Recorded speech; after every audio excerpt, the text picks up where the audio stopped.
Let's do this.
Hey, you dorks, this is Gunnar Hansen, Leatherface from the Texas Chainsaw Massacre, and you are listening to The Dorkening.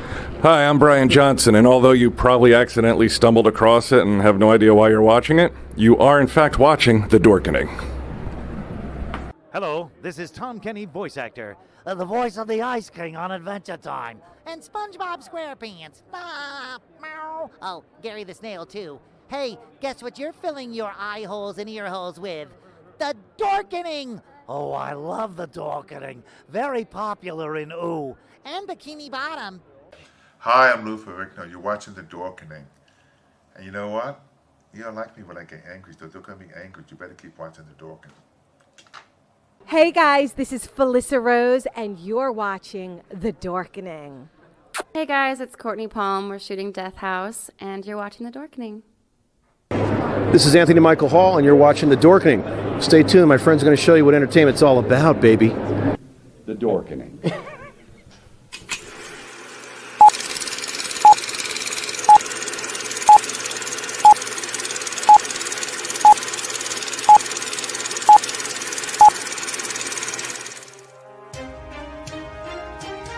The Dorkening and all affiliated shows are not intended for anyone under the age of 18.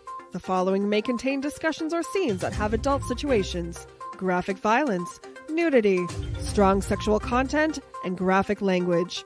This show is intended for mature audiences only. Viewer discretion is advised.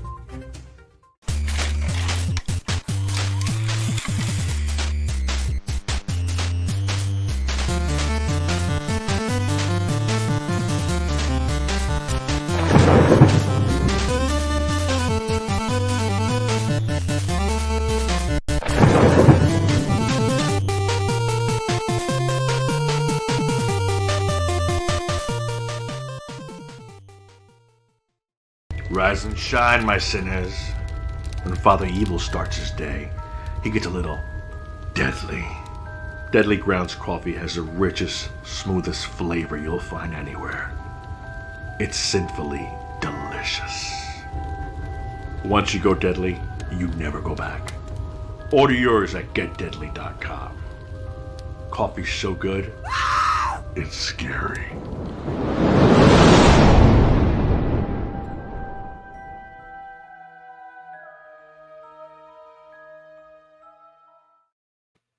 Hello, hello. We have another awesome show scheduled for you today. This is Splash Pages, the comic book club, and as always, it's powered by the Dorking Podcast Network.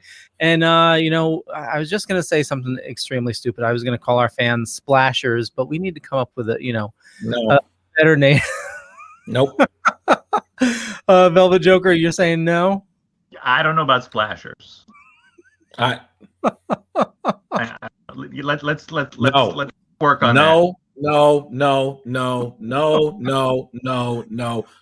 We can do better than this. I know. God damn it, Leo.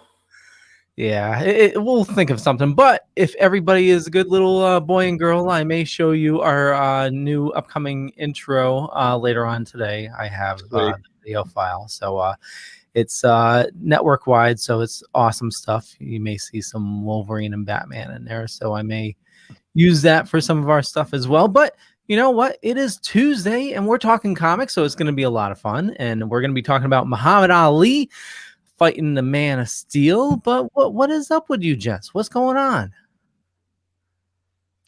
Life. It finds a way. Does it? Apparently, we're still here, right? Well, I actually finally today, in like the last hour and a half, finally delved into Jupiter's Legacy. Oh, nice. And I didn't think I was going to like it, but I'm drawn in. Same here. Did you read the book? No.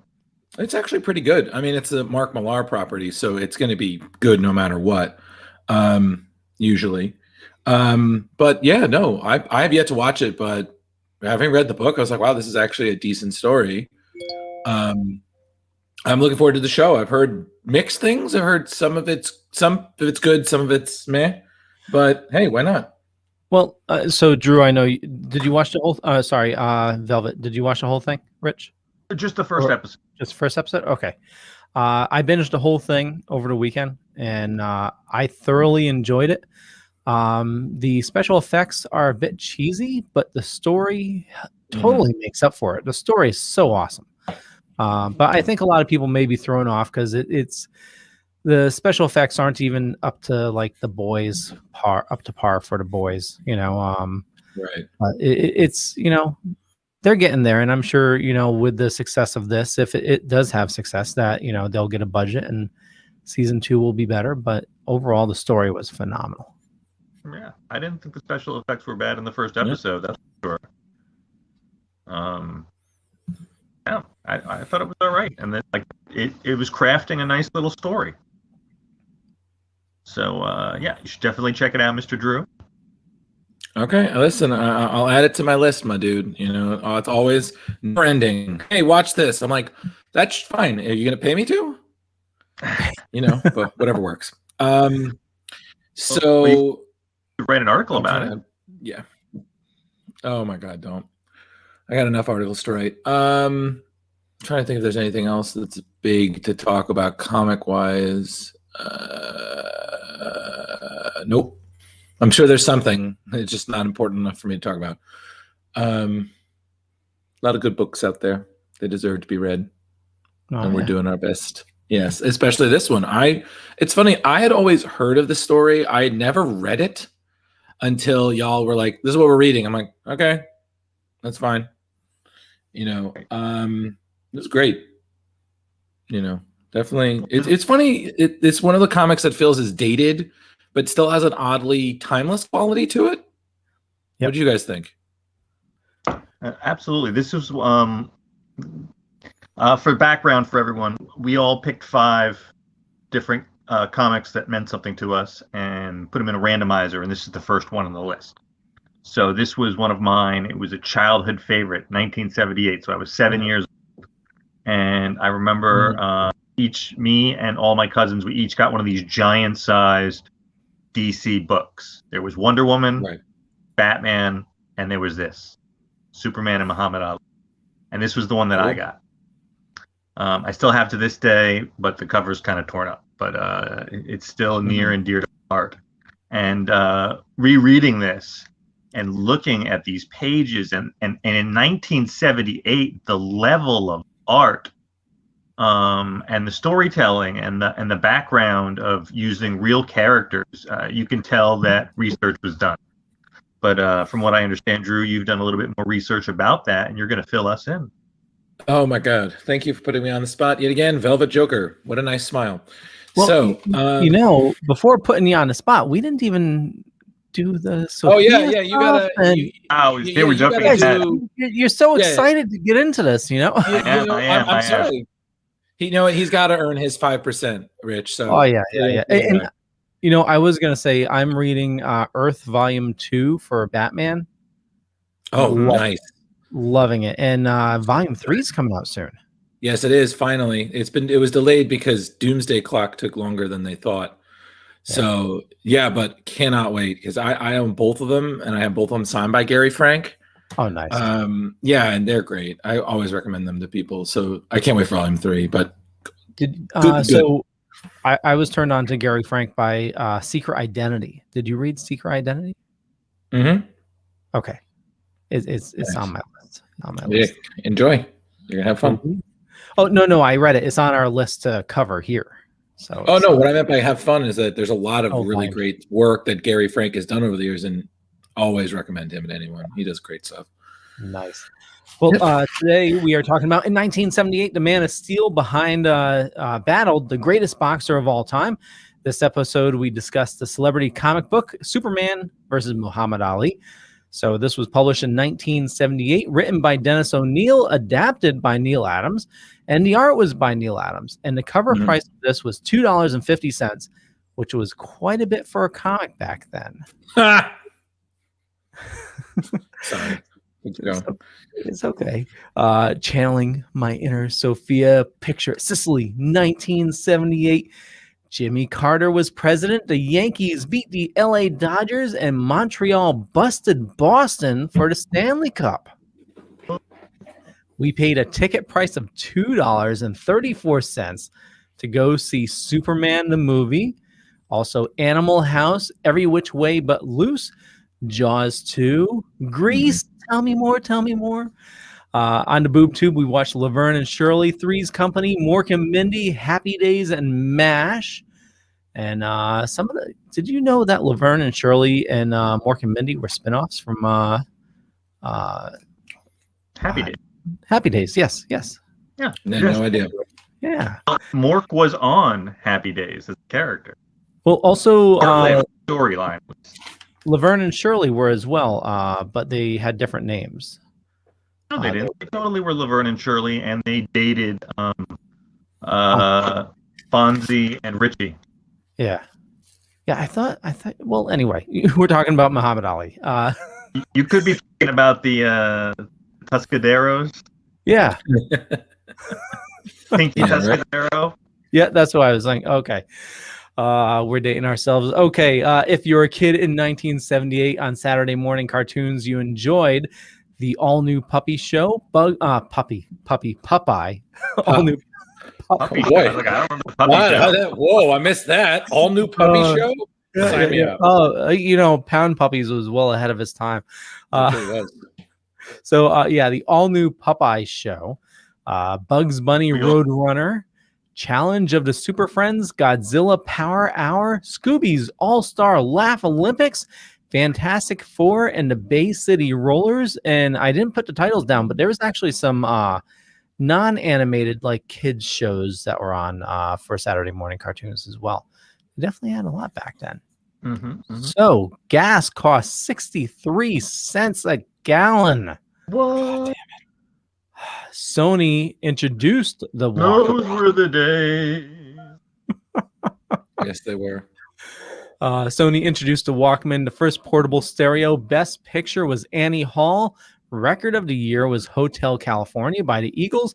And Album of the Year was went to Rumors by Fleetwood Mac. So in 1978, an alien race called the Scrub demands that Earth's greatest champion battle their world's greatest fighter. Both Superman and Muhammad Ali step forward, and to determine who is truly Earth's greatest fighter, Superman temporarily loses his powers to face Ali in the ring. Ultimately, the duo must work together to defeat the Scrub, with Ali taking on the champion while Superman battles their space armada. Indeed. There we have it. I'm going to bring up the actually, before I bring up the comic, actually, we'll talk about the cover in a little bit. I was going to bring up the cover. But give me 1 second and I will bring up the comic. I mean, you upgraded the internet, so we shouldn't be dealing with any delays, right, Leo? That's actually, yeah, you know, just my friggin' luck. Screw you, Drew. Screw you to hell. Oh, you know, I'm sorry. This, you know, he boasted about it earlier. There we go. You know, but just my luck. I upgraded my internet and it's screaming fast. But something happened during the upgrade that my docking station for my laptop crapped to bed. So I'm running off of Wi-Fi, so I'm not getting like the full speed. Yeah, a lot of fucking excuses. Yeah, it's just nothing but problems with me, you know. Okay. All right, we'll let it go this time, Leo. Thank you. You better. Come on. I'll try. I'm so sorry. Please forgive me. It's okay. No, it's fine. It's fine. You'll live. So, all right. So I guess we'll kick this off with a little bit how this happened. So to quote Leo, picture, if you will, 1978 in the DC Comics office. Right now, around this time, you have Superman is interacting with a lot of real life celebrities. You had JFK, Steve Allen, Bob Hope, Jerry Lewis, Alan Funt. You even had, and I would love to read this comic, Don Rickles. So imagine Mr. Potato Head teaming up with Superman. It's just going to be hilarious, you know? So you have this, and funny enough, Muhammad Ali wasn't actually the first athlete who worked aside the Man of Steel. That actually was wrestler Antonio Rocca. So I was like, wow, okay. So essentially what happens is that there is a meeting that Julie Schwartz basically pitches the original idea. So gentlemen, when I say the idea, can you both laugh at me? So he's just sitting in there and he's like, you know, why don't we have Superman fight Muhammad Ali? Ha ha ha ha ha. Okay, really? Thank you. So much better. Thank you, Rich. That's a laugh, not your hokey automatic audience, you know, laughter. If I wanted that, I'd watch The Big Bang Theory. So essentially what happened is that everybody thought, like, you're nuts. But yes, true. But Julie Schwartz saw potential in it, and so did Jeanette Kahn, who was the publisher of DC at the time. So you have two people saying this is actually a good idea. Let's go forward with this. So originally, the guy who started the idea before Neal really came onto the project was Denny O'Neil, who, you know, anyone in comics knows Denny O'Neil. He really needs no introduction. He's one of the best writers DC ever had. He's one of the best editors. If it wasn't for him, heck, we wouldn't even have Ra's al Ghul. So we got to give credit where credit's due in the fact that the guy kept writing well into his 90s. So that's still pretty damn impressive. He was working on it. He had to drop out eventually. And then Neal Adams, as we know, took kind of picked up where he left off, finished the adaptation, and then did a lot of the artwork. And the book was originally supposed to be out fall 1977, but because there was a lot of delays due to Neal working on other projects, it wouldn't even happen until spring 1978, which was, by that time, Muhammad Ali wasn't even the world heavyweight champion anymore. But that actually ended up kind of working in his and the book's favor. So let's just think of it this way. Leo, you're always talking about history, right? Like, yeah, of the time. Around this time, Muhammad Ali is not very popular in American culture. He, as you remember, all our history fans out there, he objected to Vietnam. He was convicted of draft evasion in 1968. He was like, I have no quarrel with the Viet Cong. you know. And of course, America is like, no, they're our enemy, you know. And he would have been a wonderful poster boy for them, but he didn't want to do it. So the opinion is pretty low.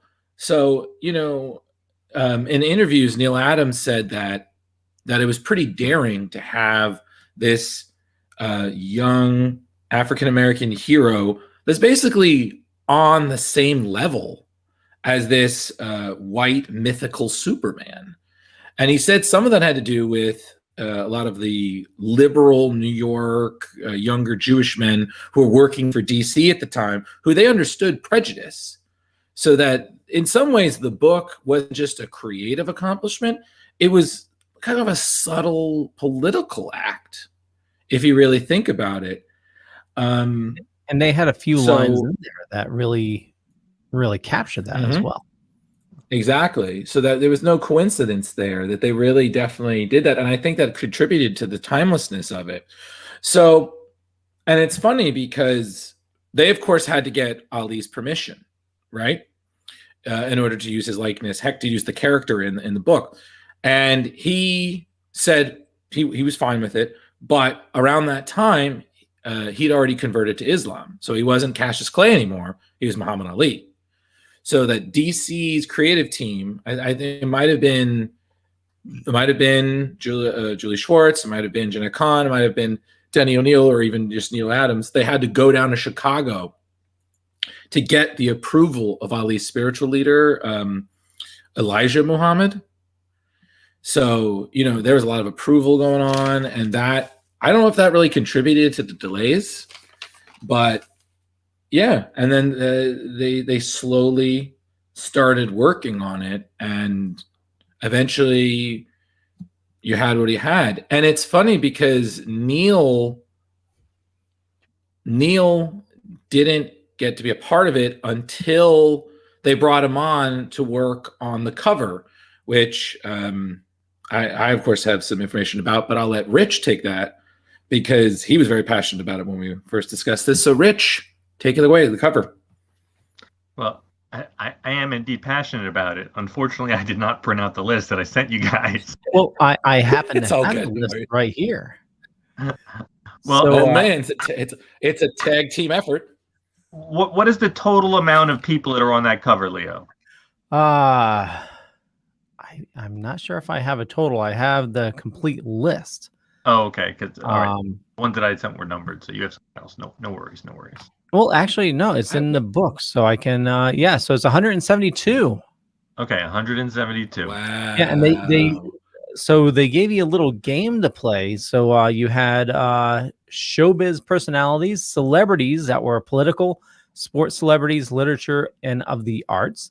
DC staffers, Warner Communications executives, Neal Adams continuity associates, Muhammad Ali, cornermen, editors, writers, artists, DC characters, and also some famous people that were covered up because they did not have the rights for it. Exactly. It's funny. Well, originally, I didn't know this because, again, I know this cover. This is one of the most famous covers, I think, in comics. Right, guys? This has been one of the most famous, and I think also it's been constantly reproduced. At least just the image of two people boxing. Yeah.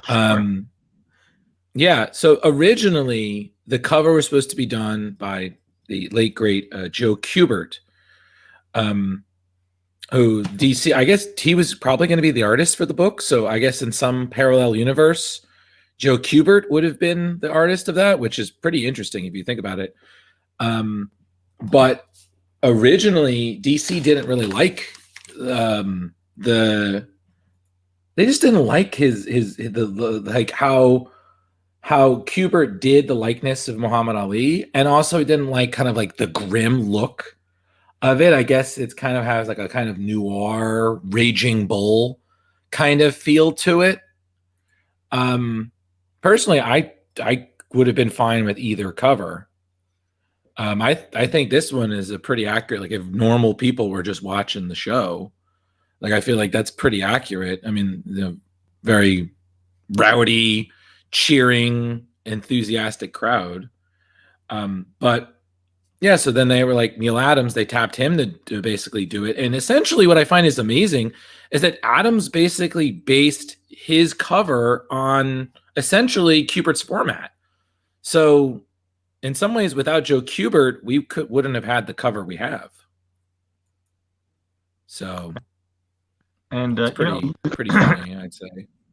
And the two of them standing there like that, it really, they're trying to promote the USA, and they're two gladiators, both fighting, against the aliens for our planet, and it's just like this really it's like a warm feeling, but at the same time, it's like, all right, it's time for action. And the amount of people in the crowd are insane. It's like Lucille Ball and George Perez and Paul Kupperberg, Donnie and Marie, the Jacksons, just an amount of people. I mean, Leo, you could just peel off like 20 or 30 famous names, easy. Yeah, so real quick, so these are showbiz personalities. The Beatles with Yoko Ono and Linda McCartney. Kirk Allen, Lucille Ball, Sonny Bono, Johnny Carson, Cher, Dick Clark, William Conrad, Phyllis Diller, the Jackson 5, Jerry Garcia, James Garner, Ron Howard, Jack Larson, Noel Neal, Tony Orlando, Donny Osmond, Marie Osmond, Christopher Reeve in glasses. That's awesome. Wayne Rogers, Frank Sinatra, Raquel Welch, Wolfman Jack, Peter Falk as Columbo, Andy Warhol, Woody Allen, John Wayne with a mustache, and Wally Wood. And I saw an interview. Apparently, this bald person here next to Batman is supposed to be Telly Savalas. Yes, it was. And Neal said in an interview that the hand you see there, because he changed it to be Lex Luthor, the hand where they were supposed to be holding a lollipop. I guess that was his signature thing. Yeah. But Telly was like, I don't approve. Say, hey, who loves you, baby? Yeah. And exactly. Hey, who loves you, baby? Indeed. And it's funny you bring up the John Wayne with the mustache, because Neal admitted that, because he'd drawn the cover, right? And then they had sent out for the permissions, and certain people were like, no, I don't want my likeness. So what he just did, because he was like, I'm not going to erase this. I'm not going to, I've done this cover. It's perfect. So he just drew mustaches on the people who didn't approve so he could get away. So that's why John Wayne is essentially John Wayne, but it's a mustache. Right. And it's funny because some people actually thought that was Stan Lee at one point. And I was like, I can kind of see it a little if you think about it. I think, was it this guy here? Is that Tom Selleck right in the corner there? Maybe. Did you guys know? Apparently, there we go. That Wolfman Jack. Wolfman Jack. That's John Wayne. Yeah. Alfred Look at that mustache. Yeah, look right there. Look at that mustache. And it's even funnier. Apparently, Mick Jagger was supposed to be in the cover as well. He was supposed to be in I think it was the lower.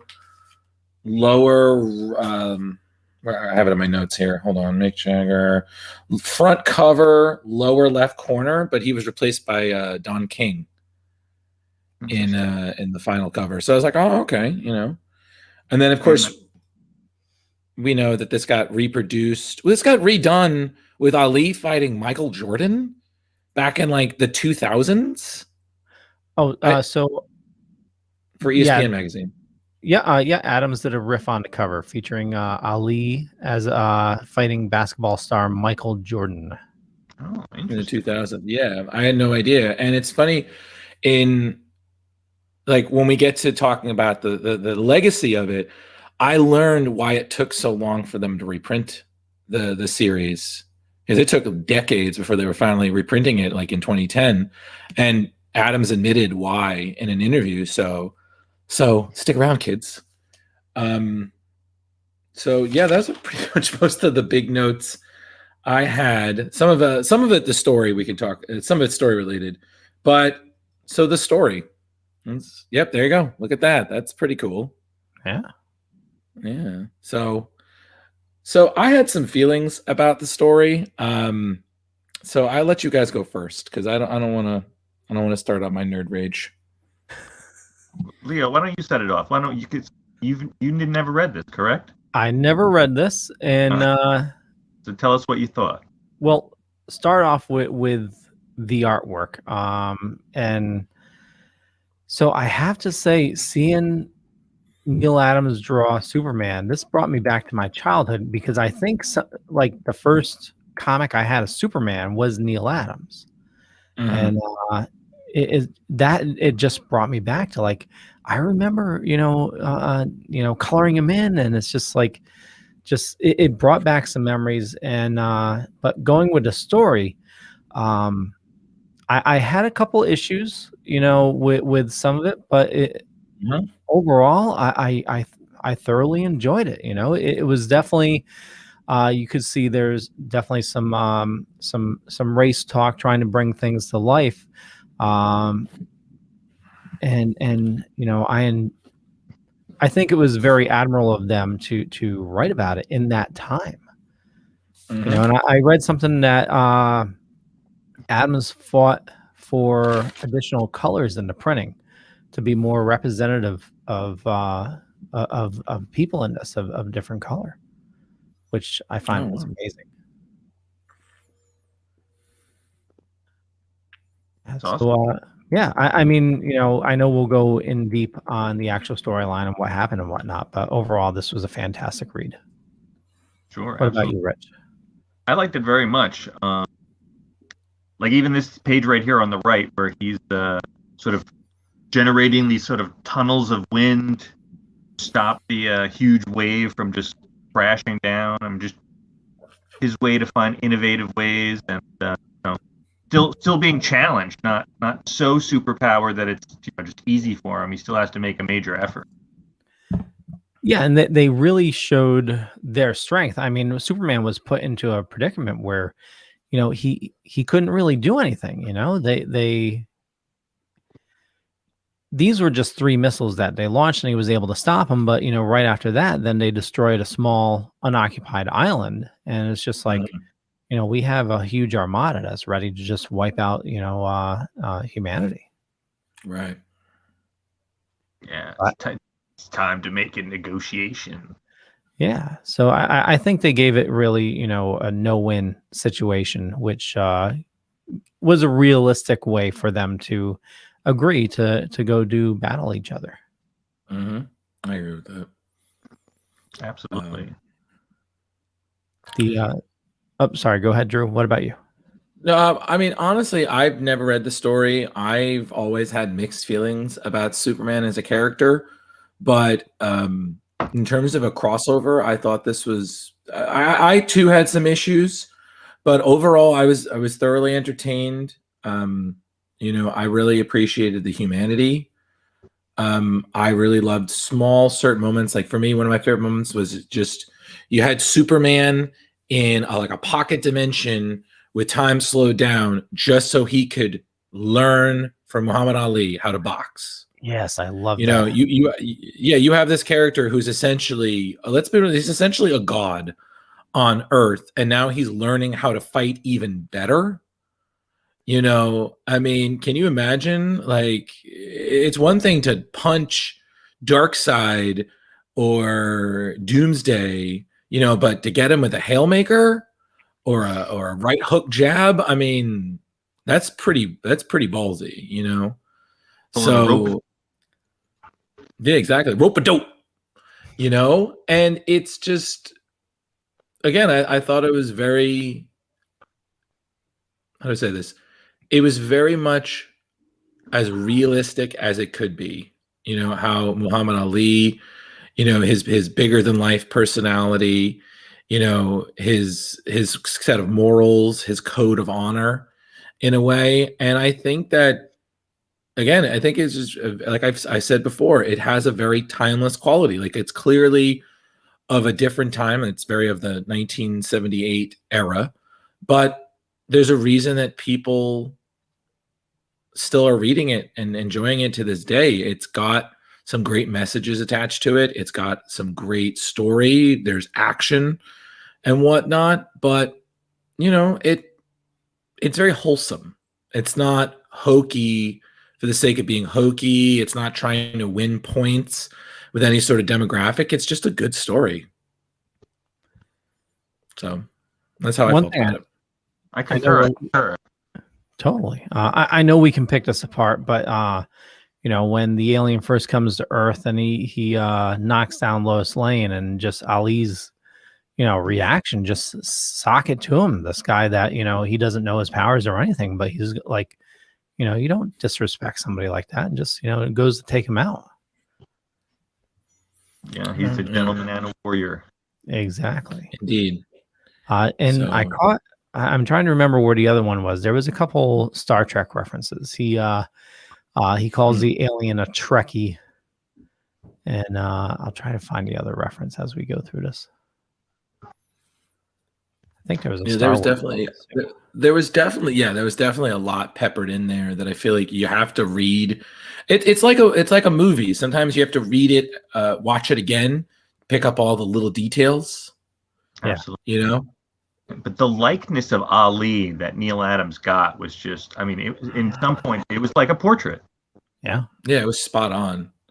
And, it's funny, Rich, you bring up, I don't know if it was you or Leo brought up the whole Superman using his powers and kind of struggling. To me, it felt like this Superman was very much more in line with Christopher Reeve than anything. Like, it very much had that golden, somewhat Silver Age kind of feel to the character. Like, I could have easily seen Christopher Reeve's Superman fighting Muhammad Ali. Like, yeah, I could have easily seen that. And again, the action was stupendous. Look at the style. Say what you want about Neal Adams, but like when he was on point, his artwork could really just knock it out of the park. Drew, 1978. Look at those robots. Look at the detail. Look how high tech it looks. Mm-hmm. Oh yeah, no, he was on some good levels then. Like I said, I have my opinions about Neal Adams, but it's game recognizes game, my dude. Like, yeah, man could draw. Hunya, their warrior. Quite a big boy. It's funny, when I saw him, I thought of that multi-armed guy from Mortal Kombat. Oh yeah. That's who I was thinking of when I see that. And I'm just like, okay. See, when I was reading it, and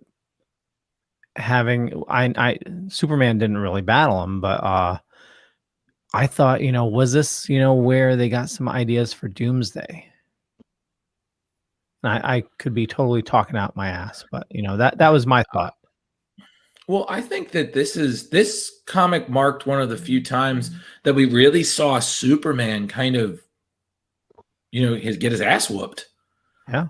Because any other time, he's, like I said, he's being powered by the yellow sun. He's indestructible. Like I said, he's essentially a god, but he doesn't have his powers. He's just left to his own willpower and whatnot. And like, Muhammad Ali does not pull his punches. It's not just he's fighting for his own life. He's fighting for the life of the planet. And he has designated himself as to be the champion as well as Superman. So he's fighting to protect his world. And he's like, listen, I'm going to do what I'm going to do. Like, if I got to beat up the Man of Steel, sure. So I loved it how Superman just wouldn't fall down either. And I think that's he's very Rocky-ish kind of in a way, Like I don't know. I got like it because maybe that's the extent of my boxing, But I got like it had a Rocky and Apollo Creed kind of vibe to it. He just kept taking the hits. And 7-year-old me seeing that image of him laid out on the stretcher was super emotional. Well, because again, Superman was still like, we want to say, he's always been that, but he was still, I would say he's still a fresh symbol in the 70s. He'd only been out, what was it, like 20 something years? And then that was the golden age of comics. No one was really taking him seriously. It was just fun little entertainment for the kids. Like 78, we were on our way to, slightly mature, more darker stories. So again, we see this, which is considered one of the first superheroes of the modern age. He's beat up. It's the same way we felt when Superman died. You're like, Superman can't die, but yet here's his coffin. Yeah. I want to go back to when they were talking about. Did you guys catch Howard Cosell when Jimmy's doing the announcing? Oh yeah, and I think the reason they did that, they couldn't get the likeness. Yeah, Howard Cosell wouldn't give the likeness, so that's why they have Jimmy hosting for him. Yeah, and that was weird. I was just like, Jimmy, you can't host. Like, yeah, and he's all nervous, but then he just goes right into it. The other thing, the aliens. What's up with these chicken aliens? and the guys on the right look very familiar. Like it looks like it's from some 60s space show, but I don't know what. The lower right looks like Ron. Raan. The big-headed guys? Yeah, no, wait, no. He's talking about lower right. No. Oh, yeah, that's Adam Strange. Yeah, Adam Strange from Ron, right? Or was it Ron or Zenla? I don't know, but we know we know that alien. But yeah, and then it's funny because the ones on the left kind of reminded me of Marvel's The Leader a little, the big brains. Oh yeah, yep. Kind of, but yeah, then the chicken people, and then you got the green ones are like a mix of Cthulhu and Cronenberg's The Fly. Yeah, it's just ugly. Okay, he must have did this on purpose. So these aliens look like eggs and these look like chickens. Oh, he totally did that on purpose. the DC's cosmic sense. You needed you guys don't bring up any of the egg metaphors, please. I beg you. We all afternoon. I've seen so many metaphors. I was like, that's it. I've cracked. I'm like, oh my God, no. What I love is Patsy. He's always going for the cheap joke like that or the pun, and absolutely love it. But to then see you and Brandon go off on it, it was like, okay, this is awesome. I just love it. Well, people got to know what's going behind the scenes. We're not just living the nerdy debutante lifestyle. We're a bunch of older dad joke moths. We can't help ourselves. We know we're cheesier than a brie section in France. We got it. Oh, yeah. Well, and I don't get that. I get the dad joke, but I think it's just our era from growing up. It's just because I've always told cheesy jokes like that. Yeah, it's busting chops, having fun. Yeah, totally. Just like it kept going. Bam. But one of my issues with this, and maybe you guys can help clarify something for me, because I was a little confused on this. So, as I understood, they fight, and Superman is basically, for all accounts, a dude in a cape and red and blue underwear for this fight, because apparently we have to do it that way, or else some aliens couldn't tell them apart. Which is some sort of commentary, I'm sure. Muhammad Ali whoops his ass, just flat out knocks him the fuck out, although he put up a good fight. So he's taken away to heal and whatnot, and then Ali is supposed to fight Henla, Hua, whatever. And then it's revealed that Superman and I guess his manager, his corner man, one of his quarter man switched places. Mm-hmm. So I was confused something. So did he actually whooped Superman's ass, or did he beat up his friend? He beat up his friend. I was a little confused. He beat up his friend, right? So here's my question here. So is Superman versus Muhammad Ali a misdirect? Because technically, then does that mean that they never really fought? Just in training, I guess. Right. So it's just in training, and we never really saw anyone lose, and that was just training. So in some ways, how do I say this? Is Superman versus Muhammad Ali kind of a lie? No. Why, Leo? Okay.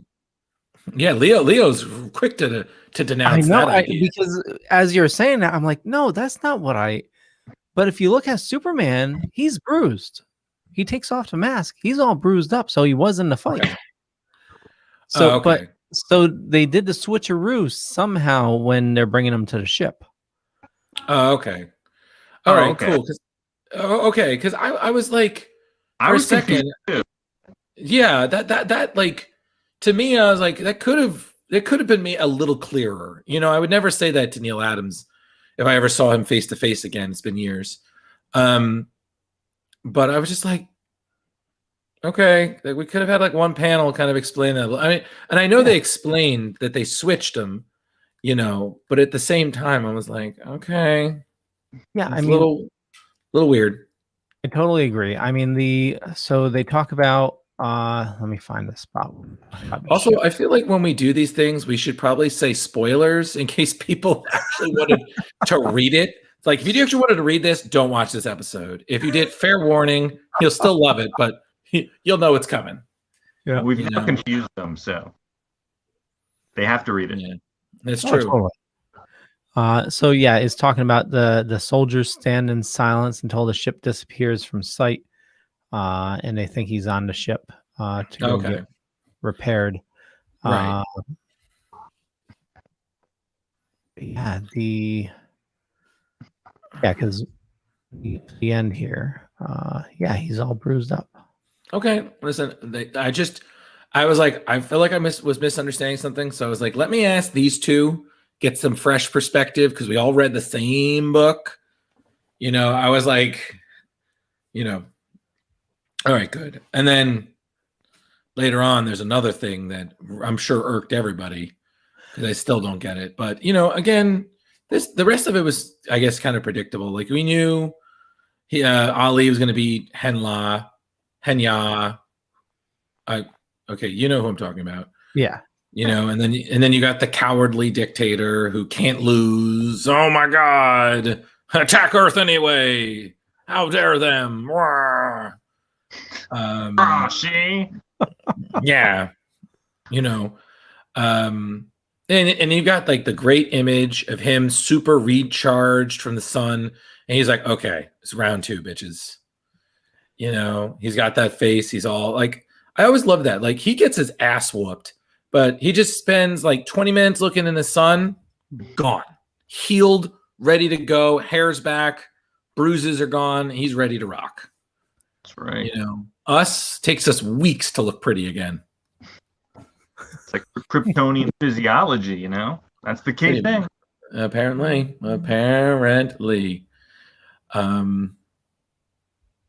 No, if we're really talking story, it's the end. The scene at the end really gets me.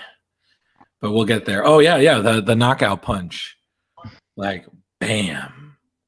Like, God damn. The turnbuckle into the stands. That was a moment that felt a little wrestling-ish to me. You know?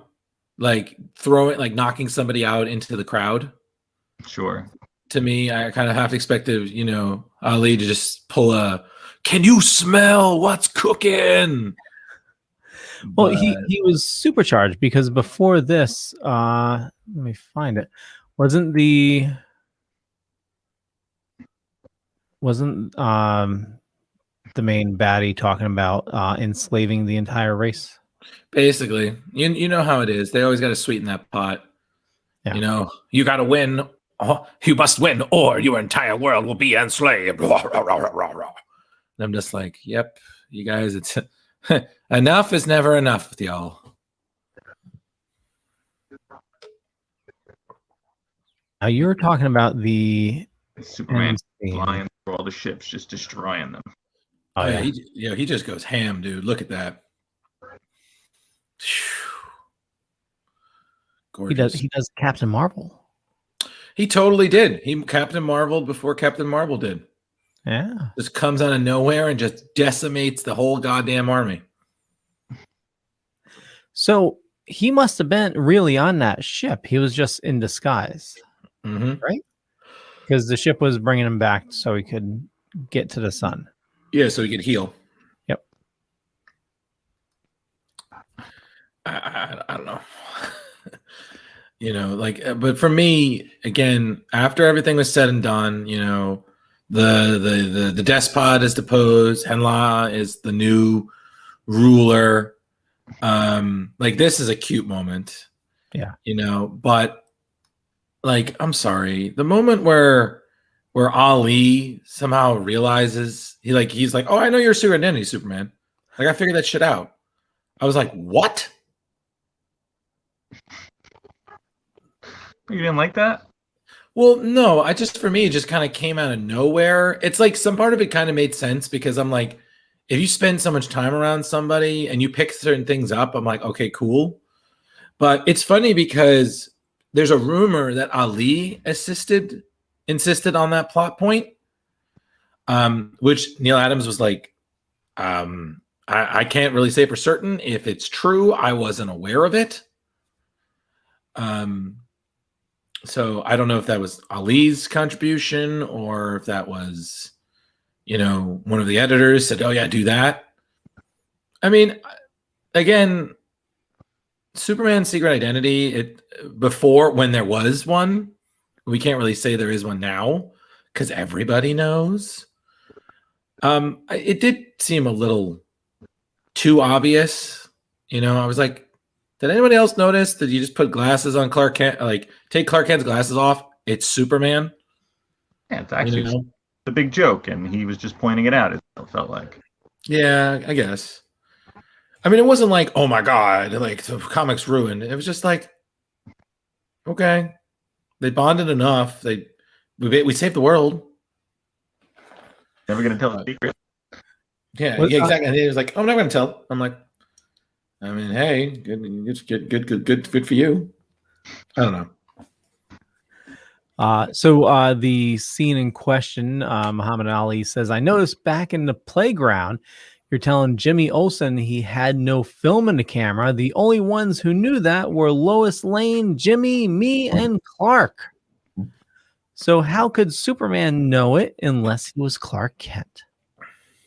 Bum, bum, bum. So that's just basically proves Superman just is flawed in his identity because he's just too trusting. Yeah, I guess that's why they're getting rid of him this summer, right? Oh my god. Let's not, please. Let's not.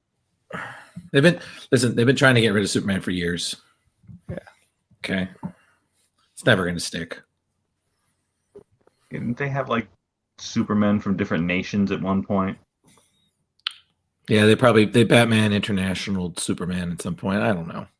Yeah, there was also I think it was a Black Label. There was like a Asian Superman as well. That was a pretty good story. The new Superman, the Asian one, right? Yeah, it was like a one-off story. Oh, okay. I have the book. I'm trying to remember the name of it. You know, Drew, it's interesting. I was reading an article today. I was like, oh, I want to catch up because Drew had said he'd done all this history on this book. Mm-hmm. And the article that I read said it was Don King's idea and that Neal Adams spent 2 weeks with Ali to get to know him and get the feel for his art. And he said a lot of the quotes he took were directly from Ali that were in the book. Oh, wow. It's funny because my research had said something different, funny enough, that he wasn't very close to Ali, but that he knew that Ali had loved the comic and was very fond of sharing his copy to friends when they came to visit at his home. So, but there was a lot of back and forth, and there was a lot of approval that went on with this particular book. So that really wouldn't surprise me, because a lot of the photos, and then I agree with you, a lot of the dialogue is very much Ali, like the responses and everything, like it was really, I agree with you, Leo. Like you said, it was really more of a portrait, a portrayal rather than a characterization. Absolutely. I saw in one of his interviews, I guess there was an issue. One of the delays was there was an issue with the contract, and he ended up writing the contract himself. Yeah, that is actually part of why there was issues with it reprinting as well. So I guess we're getting to that. I guess we're getting to that point. We did try to say we're going to try to keep it an hour and a half these days. So yeah, and it's funny because as we know, the book finally came out in 1978. Yep. So around that time, Ali was fighting Leon Spinks in New Orleans to regain his heavyweight title. So I'm sure boxing fans would remember, he ended up beating Spinks. But at the press conference there, he encouraged the world, hey, I'm in a comic where I'm fighting Superman. Buy that book. He said it was going to be available to every free country all over the world. And again, like I said, like it was really unfortunate because of the delay, because when it finally came out, he wasn't. But I feel like it still worked to their favor, because by the time it was out, they could publicize it, and who better to publicize it than one of the story's main character? Yeah. The article I read, it said that he was dethroned by Spinks in 1978. So when it came out, but he won it back. Yeah. Later that year in September. Exactly. And he was so proud of it. And Adams has been on record saying, like, he still has people who will come up, of all colors, especially, he said when he sees like African American people bring their old weathered copies, Rich, for him to sign. He said it's a really great emotional moment for him. And he actually got a photo with him after that press conference where he beat Spinks. He fought through the crowd to just get to Ali's side for the photograph. And he said he put his hand on his shoulder and it was just like stone. You couldn't be around him and not see that he radiated power and strength. Those are Neal's exact words. Wow. And yeah, it was crazy, but Leo, you brought it up, another important part. I feel like I've been talking the whole time, so I apologize. No, it's good conversation. We're all getting in our points, I know you are the research king, so it's No, Rich did some good research, right? Rich, you it's a great historical storyline, and it's great to see a youngin like you getting all charged out it through. So I want to pinch your little cheek. I swear to God, I will stick you back in the vat of acid where you belong, you pasty clown. Just real quick, during everybody's research, did you come across the Pawn Stars episode? I did. Yeah. I did not. Oh my God. Classic Pawn Stars. The comic rep says what is worth 300, and he offered him $100. Exactly. I was just like, don't take it. Don't take it. Yeah, and the guy was like, I know the guy said, it's worth so much, but would you take 225? And then all of a sudden he dropped it another $100 and sold it for 135. Oh no. Yeah. Idiot. Yeah. That's why you always do the research before you go in. Oh yeah. Right. So Leo, you brought it up that the reason that it took so long for them to reprint the book, which didn't happen till about 2010, I believe. Yeah, 2010 was because Neal wrote his own contract for it because DC was paused on it after like 6 months. So Neal was like, okay, fuck it, I'm going to do it myself. So he wrote his own contract, which, again, when you write your own contract, you can make it favorable to you.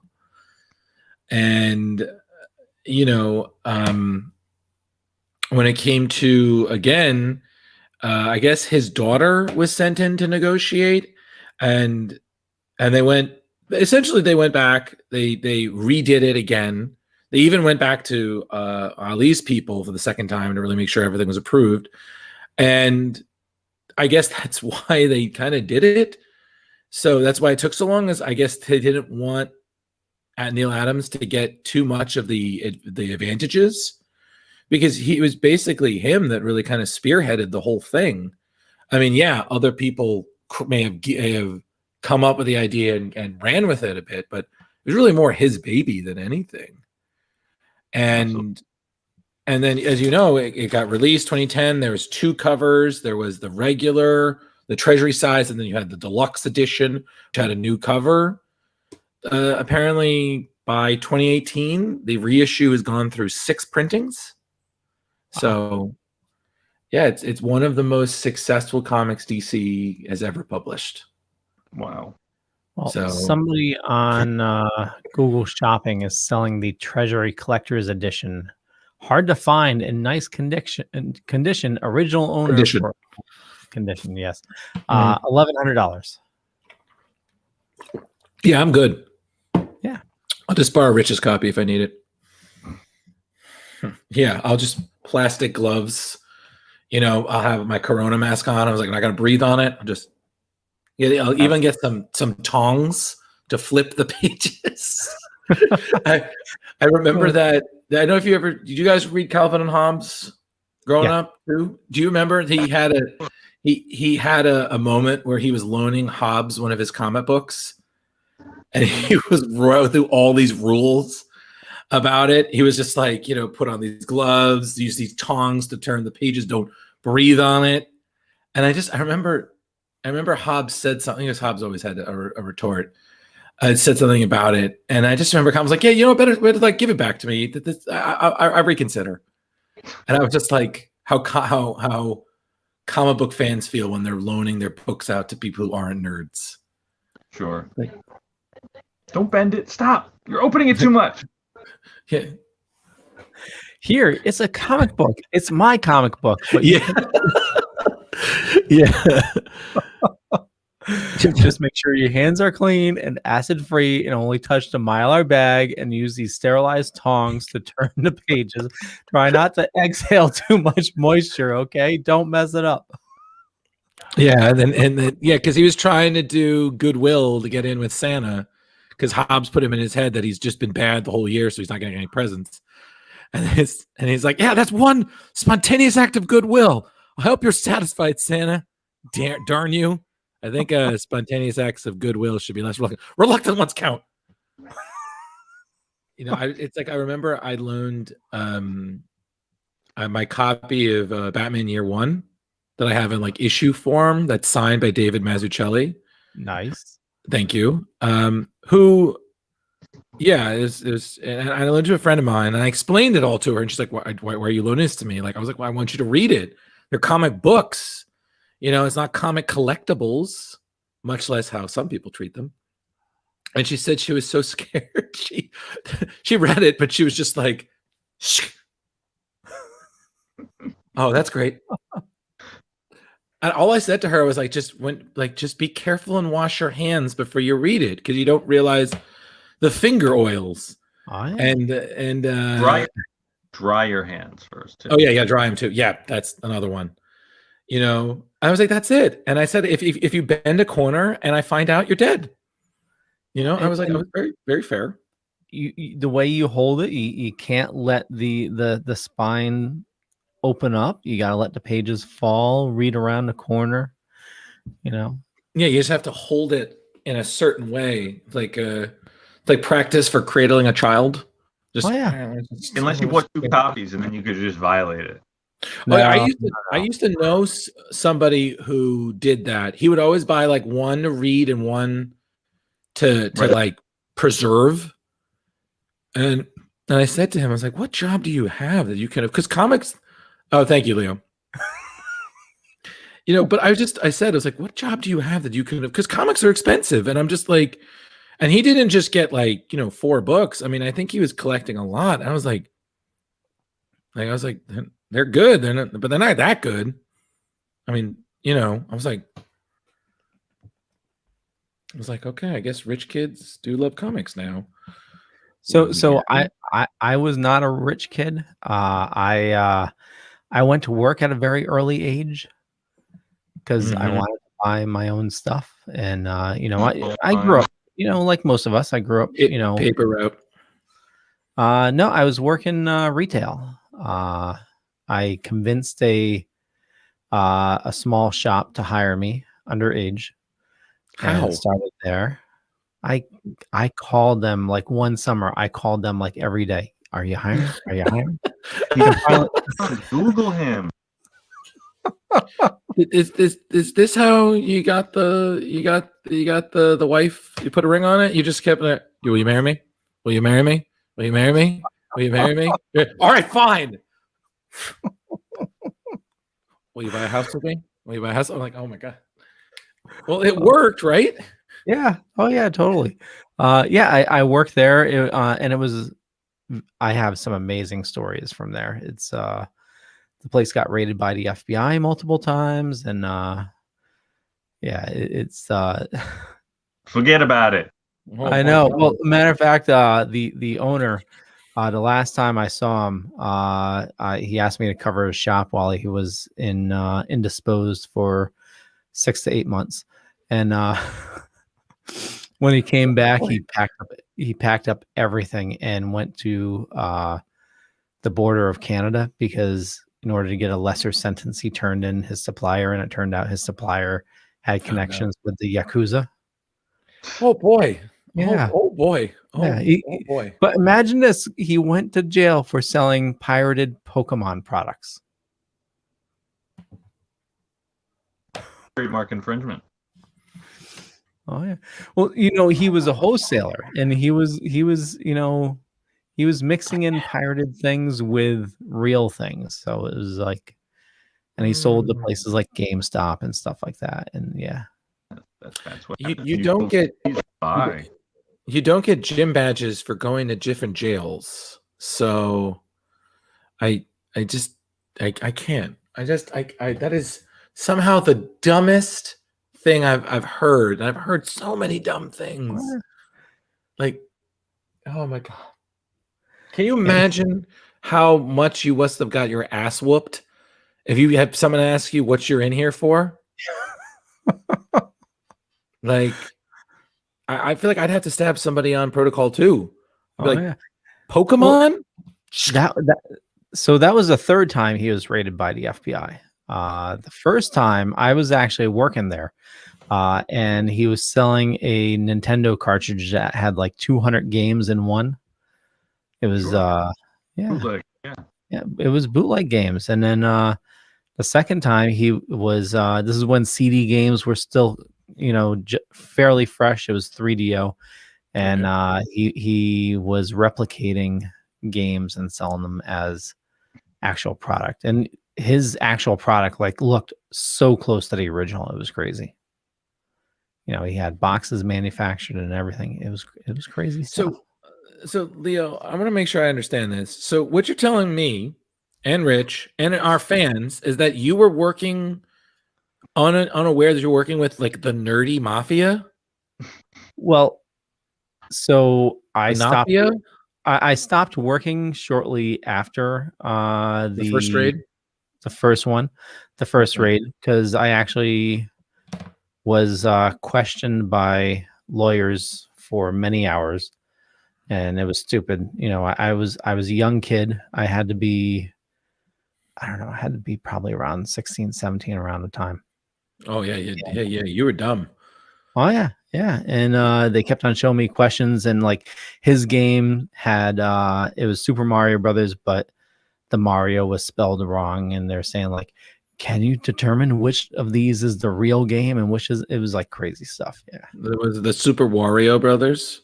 Just out of yeah. curiosity.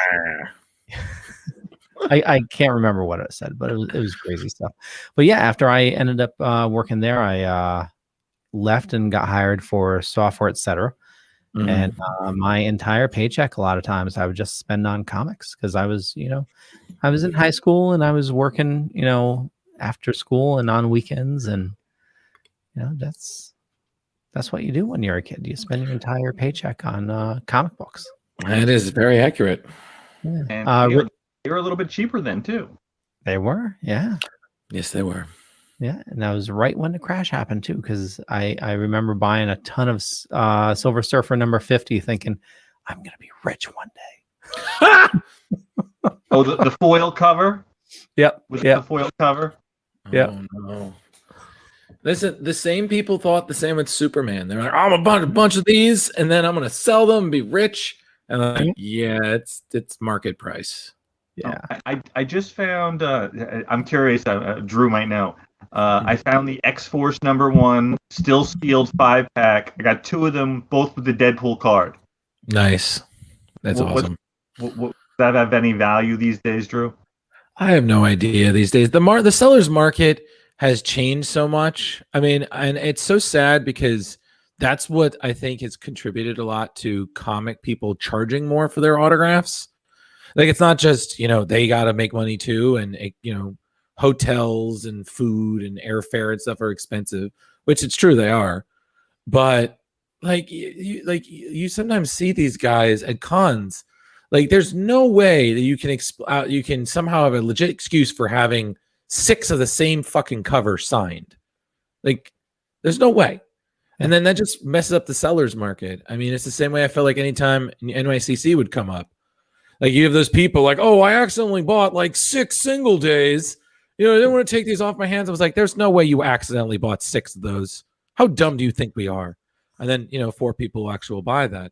I'm just like, you guys are so stupid. All of you. So to be honest, Rich, I maybe I would say look it up, but I have no idea anymore. It's the same thing. Like, I'm sure I got some gems in my collection, but to be quite honest, who knows? You love them. Yeah. I have a couple dozen X-Men #1 if you guys are interested. Is that the Claremont Lee cover? Which X-Men #1? The reboot from the 90s, the one that they had the interlocking covers. Yeah. Oh yeah, great one. Yeah, I got those already signed by Claremont, dude. Like, nice. Yeah, come on. That you mean the Guinness World Record cover? Like the one that they printed billions of copies or whatever it was. Yeah. Yeah. It's because Jim Lee. That's the reason that happened. Jim Lee, everybody. But but like I said, my reservations for this story aside, it was a good read. It was a solid read. I would definitely recommend it to anyone who just wants a nice, simple Superman story. It's just so funny because it really did remind me that this really was it's still a trend where superheroes team up with celebrities. Yeah. Like I remembered, Spider-Man and Jay Leno. Weird. Spider-Man, Barack Obama. There you go, Spider-Man and Barack Obama, or even Spider-Man and Stephen Colbert. Same issue. I was like, okay, all right. And it's just I always wonder if it's more of a cash grab rather than a legit story. Like I remember when Spider-Man and Barack Obama cover. God, so many people that do not read comics would come into the shop I went to and ask about it. And we were just like, yeah, we don't have any more. Like, we're waiting for a second printing. And then you just get, oh, okay, thank you. And they would just hurry away. It's like, nope, can't be seen in here. This den of nerdery. Yeah, it's a cash grab. It has to be. It has to be, right? I know we are running on time. Was there any last thoughts you guys had on this story or anything else you wanted to share? I'm shared out, bud. Okay. But I give it a 4.25 crowbars. Thanks for remembering, Velvet Joker. Well, how can I forget my crowbars? It's Exactly. true. You give yours, I'll give mine last. I really enjoyed this, and like I said, the artwork really brought me back to my childhood. I'm going to give this 4.5. Okay, I am going to give this. I'm going to give it a solid 4. You know, for me, the artwork was a saving grace. You know, the story I liked. There were certain things about it personally I was like, meh, but it's still entertaining. I think anybody, regardless of what you know of Superman, would enjoy the story. And it's funny because Neal Adams, who again I have my mixed feelings about, because I've met him a few times and his ego is very strong. He referred to it as he felt that the book helped reintroduce Superman to a lot of people, like in a certain way. And I kind of really agreed with that. Like, this is a kind of book that whether you've read a ton of Superman or you haven't, you get everything you need to know. You don't need any excess story or whatnot. It's pretty 1, 2, 3. You know, Well, I don't think we'll ever see an adaptation of it. But I gotta admit, those figures that they did for it later on, those are pretty detailed and pretty cool. Oh, the NECA ones? Mm-hmm. Yeah. Yeah, that's pretty nice. So yeah, I'm gonna give it a 4 out of 5 crowbars. And I would say the Dorkening recommends. Totally. Thumbs up. Thumbs up. Yeah. So if you haven't yet, join our comic book club over on Splash Pages, the comic book club over on Facebook. And Drew, where do you like people interacting with you on the social media interwebs? Oh, I'm on Facebook. It's Drew Mallow. On Instagram, I'm Ghostbusterman1984. I'm one of the comic writers for Screen Rant. So just look me up, Drew Mallow Screen Rant. You can see my work. Yeah, I'm there. Just if you want to find me, hit me up. I'll never say screw off unless, you know, it's a bad impression. I'm rambling. Go. Or a egg joke. Yeah. I hate you both. Oh my god. Hello. You cracked me up. I can be found on interwebs, but on Facebook as Rich Davis, or CT Joker, where I cosplayed. You can see 30 years of cosplay. And or on Instagram at Velvet Joker 21. That's me. Awesome. And for me, just Google Leo Pond. But more importantly, I want you to follow these awesome people. They do some amazing stuff. And, you know, I run a little thing called the Dorkening Podcast Network, over 30 shows on a network. A lot of awesome stuff. Some new shows coming up. And, yeah, some awesome people doing awesome stuff. And with that, we'll catch you guys later. Bye. Yes. Don't go yet, Drew. Oh.